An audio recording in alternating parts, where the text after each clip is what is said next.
ಬೀದರ್ ಜಿಲ್ಲೆಯ ಕಪ್ಲಪುರ ಗ್ರಾಮದ ಸರ್ಕಾರಿ ಅಲ್ಪಸಂಖ್ಯಾತರ ಮುರಾರ್ಜಿ ದೇಸಾಯಿ ಬಾಲಕಿಯರ ಪದವಿ ಪೂರ್ವ ಕಾಲೇಜ್ ಕಪ್ಲಪುರ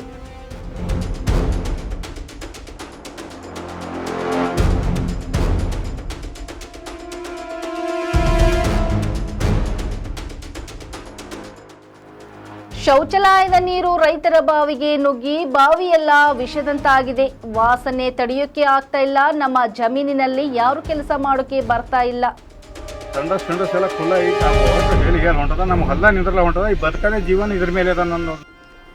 ಕುಡಿಯಲು ಯೋಗ್ಯವಿಲ್ಲ, ಬಳಸಲು ಯೋಗ್ಯವಿಲ್ಲ, ಜಮೀನಿಗೆ ಬಿಡಲು ಯೋಗ್ಯವಿಲ್ಲ. ವಿಷದ ನೀರು ತುಂಬಿ ತುಳುಕ್ತಾ ಇದೆ ಬಾವಿ.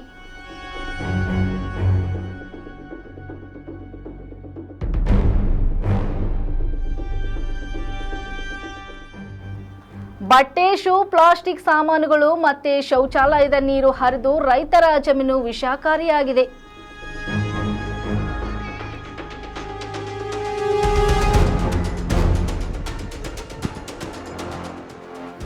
ರೈತರ ಜೀವನದ ಜೊತೆ ಚೆಲ್ಲಾಟವಾಡುತ್ತಿದೆ ಮುರಾರ್ಜಿ ದೇಸಾಯಿ ಕಾಲೇಜು.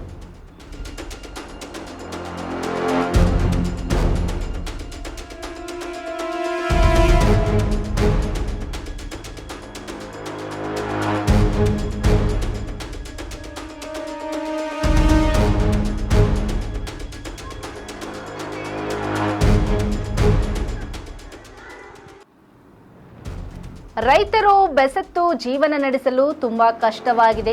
ಇರೋ ಸ್ವಲ್ಪ ಜಮೀನಿನಲ್ಲಿ ನಾವು ವ್ಯವಸಾಯ ಮಾಡ್ತಿದ್ದೇವೆ, ಅದೇ ನಮಗೆ ಬದುಕುವ ದಾರಿಯಾಗಿದೆ. ಅದನ್ನೇ ಕಳೆದುಕೊಂಡು ನಾವು ಎಲ್ಲಿಗೆ ಹೋಗುದು, ಎಲ್ಲಿಗೆ ಹೋಗಿ ಜೀವನ ನಡೆಸೋದು, ಬದುಕು ಬೇಕಾ ಸಾಯ್ಬೇಕಾ ಅಂತ ಒಂದು ಅರ್ಥ ಆಗ್ತಾ ಇಲ್ಲ. ನಮ್ಮ ಗೋಳು ಕೇಳೋರು ಯಾರು ಇಲ್ಲ. ಅಧಿಕಾರಿಗಳು ಆದಷ್ಟು ಬೇಗ ಕ್ರಮ ಕೈಗೊಳ್ಳಿ, ಅಂದ್ರೆ ನಮ್ಮ ಜೀವ ಕಳ್ಕೋಬೇಕಾಗುತ್ತದೆ ಎಂದು ಜನರು ತಮ್ಮ ಆಕ್ರೋಶವನ್ನು ಹೊರಹಾಕಿದ್ದಾರೆ. ಬೀದರ್ ಜಿಲ್ಲೆಯ ಬೀದರ್ ತಾಲೂಕಿನ ಕಪ್ಲಾಪುರ ಗ್ರಾಮ ಪಂಚಾಯತಿಗೆ ಸಂಬಂಧಪಟ್ಟ ಮುರಾರ್ಜಿ, ನೀವು ನೋಡ್ತಾ ಇರ್ಬೋದು ವೀಕ್ಷಕರೇ, ಮುರಾರ್ಜಿ ಶಾಲೆ, ಅಲ್ಲಿಂದ ಶೌಚಾಲಯದ ನೀರು ಹೊಲಕ್ಕೆ ಸಪ್ಲೈ ಆಗ್ತಾ ಇರೋದು ಅಂತ ಕಂಡು ಬರ್ತಾ ಇದೆ. ಇದಕ್ಕೆ ಏನಾದರೂ ಕೇಳಲಿಕ್ಕೆ ಹೋದರೆ ಏನಾದರೂ ಪರ್ಮಿಷನ್ ಇದೆಯಾ ಅಂತ ಕೇಳ್ತಾ ಇದ್ದಾರೆ. ಇವ್ರು ರೈತರಿಗೆ ಇಲ್ಲಿ ಬದುಕೋದು ತುಂಬ ಕಷ್ಟ ಆಗ್ತಾ ಇದೆ. ಯಾರಾದರೂ ಏನಾದರೂ ಕೇಳೋಕ್ಕೆ ಹೋಗಿದಾಗ ಅವರಿಗೆ ದಿಢೀರನ್ನೇ ದಬ್ಬಾಳಿಕೆ ಮಾಡಿಕೊಂಡು ಅವ್ರನ್ನ ನೀವು ನಮ್ಮ ಹತ್ರ ಬರ್ಲಿಕ್ಕೆ ಹೋಗಬೇಡಿ, ಗೇಟಿಂದ ಆಚೆನೇ ಹೋಗಿ ಅಂತ ಹೇಳೋ ಒಂದು ಮಾತು ಉಪಾಧ್ಯಾಯರು ಹೇಳ್ತಾ ಇದ್ದಾರೆ. ಇಲ್ಲಿ ಮೊರಾರ್ಜಿಗೆ ಸಂಬಂಧಪಟ್ಟ ಅಧಿಕಾರಿಗಳು ಮತ್ತು ಇಲ್ಲಿ ಸುತ್ತಮುತ್ತಲಿನ ರೈತರಿಗೆ ಏನು ತೊಂದರೆ ಅಂತಂದರೆ, ಅವ್ರಿಗೆ ಇಲ್ಲಿ ಬದುಕೋದಕ್ಕೆ ಕಷ್ಟ ಇರೋದೇ. ಅವ್ರಿಗೆ ಒಂದು ಬಾವಿ, ಒಂದು ಇದರದೇ 2 ಎಕರೆ ಜಮೀನು, ಅದರಿಂದ ನಾವು ಬದುಕ್ತಾ ಇದ್ದೀವಿ. ಅದಕ್ಕೆ ನಮಗೆ ಹೊಣೆ ಇಲ್ಲ ಅಂದರೆ ನಾವು ಬದುಕೋದು ತುಂಬ ಕಷ್ಟ ಆಗ್ತದೆ ಅಂತ ಇಲ್ಲಿ ಹೇಳ್ತಾ ಇರೋ ಜನ.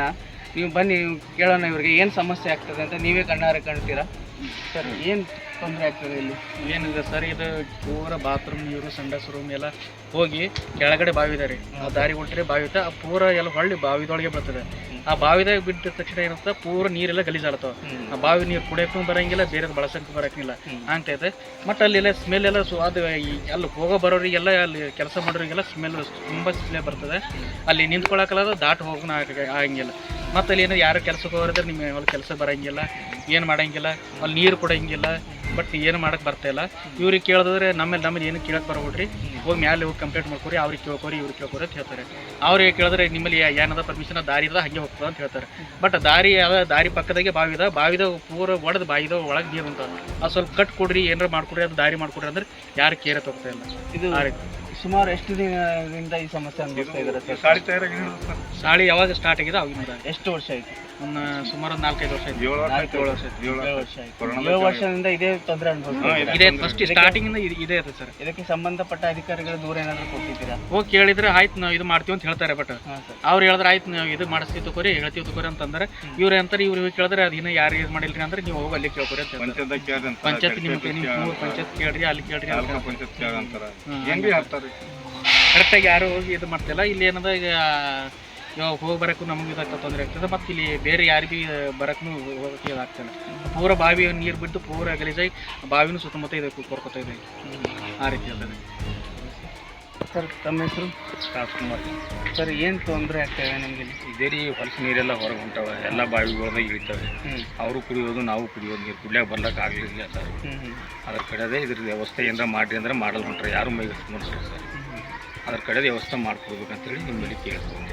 ಈ ಜಮೀನು ತಮ್ಮ ಸಂಬಂಧಪಟ್ಟಿದ್ದ ಇವ್ರಿ ಮಲ್ಲಿಕಾರ್ಜುನ ಚಿಕ್ಕನ್ಪುರೆ, ಪೂಜಪ್ಪನ ಚಿಕ್ಕನ್ಪುರೆ, ಅವ್ರದ್ದೆಲ್ಲ ಇದು ಬಿಟ್ಟು 5-6 ಮಂದಿ ಅಣ್ಣ ತಮ್ಮರು.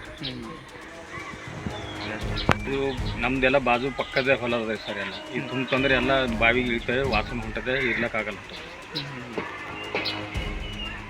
ಸಂಡಸ್ ಎಲ್ಲ ಖುಲ್ಲ ಈಗ ಒಟ್ಟು ಹೇಳಿ ಹೊಂಟದ. ನಮ್ಮ ಹೊಲ ನಿಂದ್ರಲ್ಲ ಹೊಂಟದ. ಈ ಬದುಕದೇ ಜೀವನ ಇದ್ರ ಮೇಲೆ ಅದ. ನಂದು 1 ಎಕರೆ 1 ಎಕರೆ ಹೊಲ ಅದ. ಇದ್ರ ಮೇಲೆ ಬದುಕದ. ಇದಕ್ಕೆ ಬಿಟ್ಟು ಏನಿಲ್ಲ ನಮ್ಮ ನಿರ್ವಾಹ. ನಮ್ಗೆ ಏನೇನು ಪರಿಹಾರ ಇಲ್ಲ. ಒಟ್ಟು ಕ್ಯಾರವ್ಯಾಗ ಬರ್ತಾವ, ಇದು ಹರ್ದಿನ ಕವರ್ ಬರ್ತಾವ, ಡೆಬ್ಬಿ ಬರ್ತದ, ಬಕೆಟ್ ಬರ್ತದ, ಪ್ರತಿಯೊಂದು ದಂಧೆ ಇದೆ. ಊರಾಗ ಗಲೀಜ್ ಮೇಲೆ ಹೊಂಟದ್ರಿ. ಇದಕ್ಕೆ ಯಾರು ಕೇರೆ ಮಾಡಲ್ಲ ಹೊಂಟ್ರ. ಒಟ್ಟು ಮಕ್ಕಳ ಹೇಳಿ ಎಲ್ಲ ಒಟ್ಟು ಯಾರು ಕೇಳಕ್ಕೆ ತಯಾರಿಲ್ಲ. ಇದು ಇವರು ಮೇಲೆ ಕಂಪ್ಲೇಂಟ್ ಕೊಡ್ರಿ ಅಂತಾರ ಅವ್ರು. ಇವು ನೀರು ಎಲ್ಲಿಂದ ಹೊಂಟವ್ರಿ? ಹಾಸ್ಟೆಲ್ದಾಗ ಹೊಂಟಾರಿ. ಹಾಸ್ಟೆಲ್ದಾಗ ಹೊಂಟ ಪೂರ ನೀವು ನೋಡ್ರಿ. ಹಾಸ್ಟೆಲ್ದಾಗ ಹೊಂಟ ಪೂರ ನಾಲಿ ಒಟ್ಟು ಹೇಳು ಹೆಂಡಿ ಎಲ್ಲ ಸಿಕ್ಕಿನ ಹೊಂಟದ್ರಿ. ಇದ್ರಾಗ ಬರೀ ಹಾಣ್ ಹಡಿ ಹೊಂಟದ. ನಮಗೆ ಹೊಲ್ದಾಗೆ ನಿಂದ್ರ ಕೊಡಲ್ಲ ಹೊಂಟದ. ನೀರು ಹೊಂಟದ್ರಿ ಪೂರ ಹಾಸ್ಟೆಲ್ದು. ಪೂರ ಅವು ಅಗದಿಂದ ಉಚ್ಚೆ ಹೊಯ್ದಿಂದ ಹೇತಿಂದ ಎಲ್ಲನೇ ನೀರು ಹೊಂಟದ್ರಿ. ಬಾಯಿ ಅದ ರೀ, ಅದು ನಮ್ಮ ಅಪ್ಪರು ಹಿಡ್ಕೊಂಡು ಹೊಡೆದಿಂದ ಅದು ಬಾಯಿಲಿಂದ ನಾವು ನೀರು ಪೂರ ಅದೇ ಬಳಸ್ತೇವೆ. ಅದರಿಂದ ಬರ್ತದೆ. ಆ ಬೋರಲ್ಲಿ ಫಿರಲ್ಲೆಲ್ಲ ಅದ್ರಾಗೆ ಇಳಿಲತ್ತಾವ. ನಮಗೆ ಕುಡಿಲಿಕ್ಕೆ ಬುದ್ಧಿ ಆಗಲ್ಲ ಹೊಂಟದ. ಅದ್ರಿಂದ ಭಾಳ ತಕ್ಲೀಫ್ ಆಗತ್ತರಿ ಸರ್. ನಮಗೆ ಭಾಳ ತೊಂದರೆ ಆಗ್ಲತ್ತದ. ನಮಗೆ ಹೊಲ್ದಾಗ ನಿಂದ್ರೆ ಕೂಡ ಹೊಂಟದ. ಹಾಳು ಹಂಡಿ ತಲೆ ನಮ್ಮ BP ಹೆಚ್ಚಿಗೆ ಆಗ್ಲತ್ತದ. ಅದಕ್ಕೆ ನಿಮ್ಮ ಹೆಸರು ಸರ್? ಆಗತ್ತರಿ. ನಿಮ್ಮ ಹೆಸರು? ನನ್ನ ಹೆಸರು ಮಲ್ಲಪ್ಪ ನಾಗಪ್ಪ ರೀ.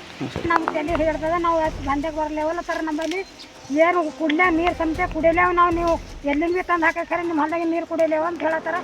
ಈಟಿಗೆ ಈ ಹತ್ರ ಅದ ನಮ್ಮ ಹೊಲಕ್ಕೆ. ಏನು ಮಾಡ್ಯಾರ ನಾವು ಈ ಕೈಲಾಗಲ್ಲರ ಇದ್ದೇವೆ. ನಾವು ಈ ಹೊಲ್ದಾಗ ಏನು ಮಾಡಿ ಅದಕ್ಕೆ ಹೊಲ ಹಿಡ್ಕೊಂಡು ಕುಂತ್ರೆ ನಮ್ಮ ಹಟ್ಟಿ ತುಂಬ್ತಿತ್ತು.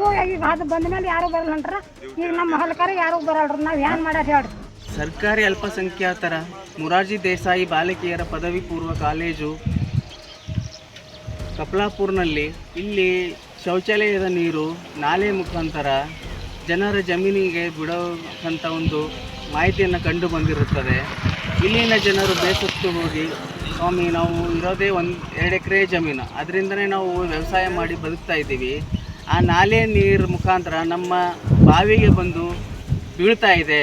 ಅದ್ರ ಬಾವಿ ತುಂಬಿಕೊಂಡಿದೆ. ಅದರಲ್ಲಿ ನೋಡ್ತಾ ಇದ್ರೆ ವಾಸನೆಯಿಂದ ನಮ್ಗೆ ತಡ್ಕೊಳಕ್ಕಾಗ್ತಾಯಿಲ್ಲ, ಕುಡಿಯೋದಕ್ಕಾಗ್ತಾಯಿಲ್ಲ, ಜಮೀನಿಗೆ ಬಿಡೋಕ್ಕಾಗ್ತಾ ಇರಲಿಲ್ಲ. ಅಲ್ಲಿ ಹಾವು, ಚೇವು ಮುಂತಾದವುಗಳು ಇಂಥ ಕ್ರಿಮಿಕೀಟಗಳು ಸೇರಿಕೊಂಡಿದೆ. ನಾವು ಜಮೀನಿಗೆ ನೀರು ಬಿಡೋದು ಹೇಗೆ, ನಾವು ಬದುಕೋದು ಹೇಗೆ ಅನ್ನೋ ಒಂದು ಮಾಹಿತಿನ ರೈತರು ಇಲ್ಲಿ ಹೊರ ಹಾಕ್ತಾ ಇದ್ದಾರೆ. ಇದನ್ನು ಕೇಳೋಕ್ಕೆ ಹೋಗಿದಾಗ ಮೊರಾರ್ಜಿ ದೇಸಾಯಿ ಶಾಲೆಯವರು ಇದಕ್ಕೆ ನಮಗೂ ಏನೂ ಸಂಬಂಧವಿಲ್ಲ, ನೀವು ಎಲ್ಲಿ ಬೇಕಾದರೂ ಕೇಳ್ಕೊಳ್ಳಿ, ನಿಮ್ಮ ಹತ್ರ ಏನಾದರೂ ಪರ್ಮಿಷನ್ ಲೆಟರ್ ಇದೆ ನಮ್ಮ ಗೇಟಿನ ಒಳಗಡೆ ಬನ್ನಿ ಅನ್ನೋ ಒಂದು ಮಾಹಿತಿನ ಹೊರ ಹಾಕ್ತಾ ಇದ್ದಾರೆ. ಜನರು ತಮ್ಮ ನೋವುಗಳನ್ನು ಹೇಳಿಕೊಂಡು ಬೇಸತ್ತು ಕ್ರಮಗಳನ್ನು ಕೊಡ್ತಾ ಇಲ್ಲ. ನಾವು ಎಲ್ಲಿ ಹೋಗೋಣ, ಏನು ಮಾಡೋಣ ಅನ್ನೋ ಮಾಹಿತಿಯನ್ನು ಹೇಳ್ತಾ ಇದ್ದಾರೆ. ಕಾದು ನೋಡೋಣ ಅಧಿಕಾರಿಗಳು ಬಂದು ಏನು ಕ್ರಮವನ್ನು ಕೈಗೊಳ್ತಾರೆ ಅಂತ.